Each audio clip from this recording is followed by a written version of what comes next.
Ever been in a conversation just to be interrupted by a hiccup? Like, what causes those annoying little sounds anyway?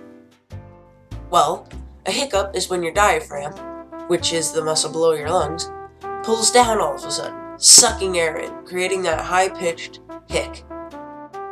Some people theorize that hiccups are caused by leftover remnants of gills from our lives in the water 370 million years ago. In fact, researchers are looking to amphibians to try to prove this theory. Others think that they might be caused by a disturbance of the nerve pathways from the brain to the diaphragm. Some think it might just be an irritation in the diaphragm itself.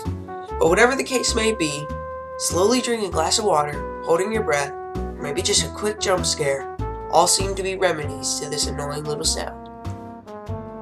Hey guys, I'm the guy behind Brain Food, and I just wanted to thank you for watching.